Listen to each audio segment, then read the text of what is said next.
Hi everyone, welcome back. Today I'm excited to be continuing the series of me discussing how I went about studying for my NBCOT exam.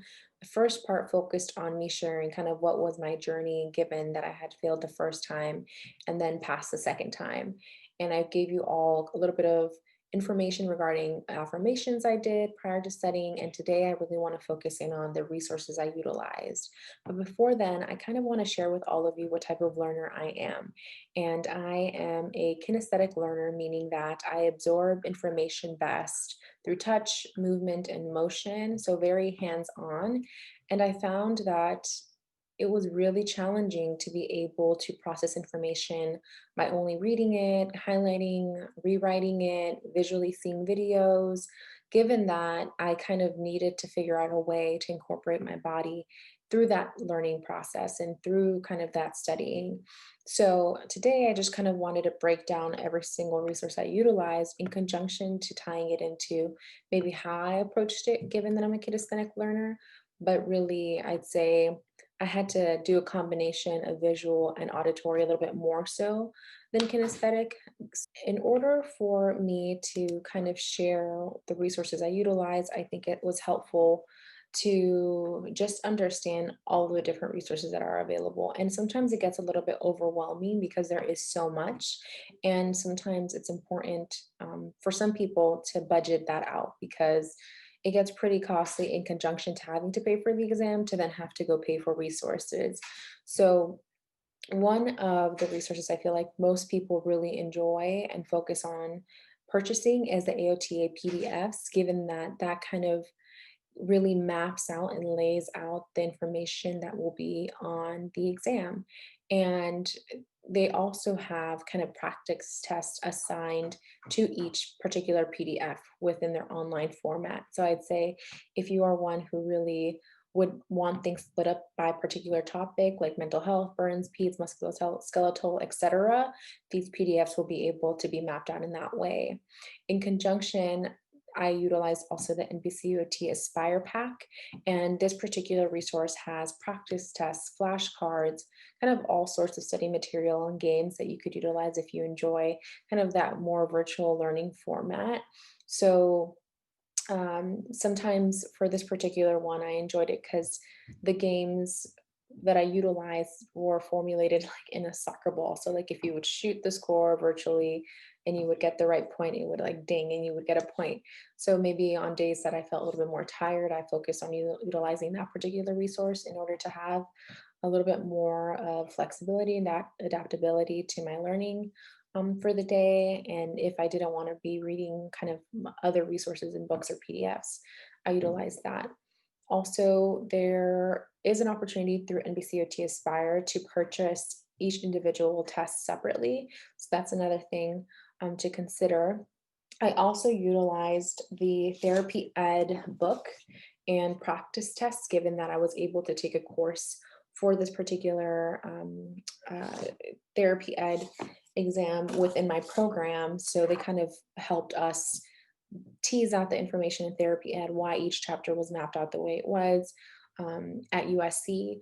But I kind of looked at this therapy ed book more so for content and material that was a little bit more, difficult or challenging for me to understand, given that it's just really straightforward, it's really factual, can be really dense. So if kind of you are wanting something that is more straightforward, but it's pretty heavy and detailed, I'd say that's a really good resource to utilize. But other than that, I think with the practice exams through therapy ed, I was able to get more information and was able to enhance my clinical reasoning, given that they break down the answer for each question that you got wrong and right. That way, maybe you'll be able to formulate a better understanding of maybe why you had answered one question incorrectly or correctly too. So kind of being able to have that through that particular resource, I felt kind of enhanced my clinical reasoning. And I also was able to kind of know how long it would be to sit for a 4-hour exam with that particular resource. One of the resources that I feel like it really kind of tied in to me being a kinesthetic learner was the missing piece OT, TMPOT or TMPOT. So this particular company has different types of formats for people to utilize as it pertains to studying for the NBCOT exam. So they have developed PDFs that are to the point, more so conversation style, and they, for me, were a little bit more straightforward than maybe the AOTA PDFs, only for the simple fact that their particular PDFs had a little bit more focus on strategies and interventions, but they would always recommend each student to utilize their textbooks and school notes to really get that foundational knowledge for OT. There were also group courses that I was able to be part of with TMPOT, given that those particular courses were kind of split up into different sessions amongst many students, not just solely on the West Coast, but the East Coast, and I'm not even sure internationally potentially. But that there we were able to take a quiz, discuss one of the PDFs for that day, and maybe have more of a conversation around interventions or strategies for particular conditions or diagnoses. And I also was able to utilize their private tutoring, in which I was able to kind of work through and identify some core problems I had when I had taken the test the first time around, in order to be better prepared and know how I would approach my test taking the second time around. So there I was able to kind of get those strategies that really helped me and improved my score the second time around. And I kind of really appreciated it, given that I had two different sessions and both of the tutors had a different approach. And I think part of that reason for that being was that they each kind of were different trained OTs. So one was trained in pediatrics and the other one kind of, it seems like, was trained in kind of adult and more so concussion management. So both of them, when I met with them, I had to complete a quiz and then we would walk through it potentially and discuss why I got certain concepts wrong. And then they would provide me their clinical reasoning, and I was able to share my clinical reasoning for why maybe I answered a question a particular way. And being able to talk it through with them really bridged the gap in certain parts of kind of maybe hand therapy or adult rehab concepts and PEDS concepts that were harder for me to formulate and understand. So I'd say, if anything, really for me, the missing piece of T made the difference in comparison to like utilizing therapy ed, NBCOT Aspire, and the AOTA PDFs. Now, given that those particular resources have costs related to them, I want to share ones that are free. So OT Miri videos, OT Rex videos on YouTube, and OT Exam Prepper podcast were the three resources I use in conjunction to the other resources discussed. So for the OT Miri videos, I really enjoyed them, given that I feel like Miri really was able to share her journey with all of us as students and share her personal experience with having failed the NBCOT exam, and was able to break down concepts like burns and hands in a way that was visually appealing for me. And I'm a very like big color person when I'm studying either way. So the way that she kind of mapped it all out and has those resources laid out through her website, I felt like were really helpful. And OT Rex did the same thing. She kind of just talked through concepts, conditions, maybe some interventions applicable to those conditions. And I would, sometimes look at those videos as I was walking on the treadmill, working out, driving on my way home. Also, I'd say that the OT Exam Prepper was a really good resource if you enjoy mnemonics, because you can memorize topics in a more succinct way. And I felt like that would be a good place to get started if maybe you're just kind of want to get some information down in a simple way.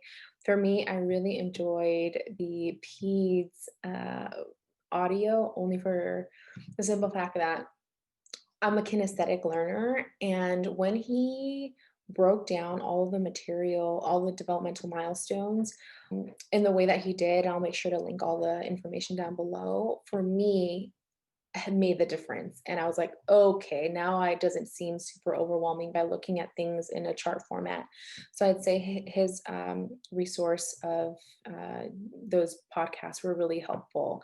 So overall, kind of, those were all the resources I use: AOTA PDFs, NBCOT Aspire, Therapy Ed Book, and Examed, the TMPOT PDFs, private tutoring, group sessions, and the OT Miri videos, OT Rex videos, and the OT Exam Prepper podcast. Now, I know I've shared a lot, and one of the things I felt like really helped me was how I organize all of that material. So I will attach a couple of videos right now so you can have a better idea of how I organize myself. One was in a binder format, and I thank my colleague for sharing that with me because she was able to organize herself with different tabs.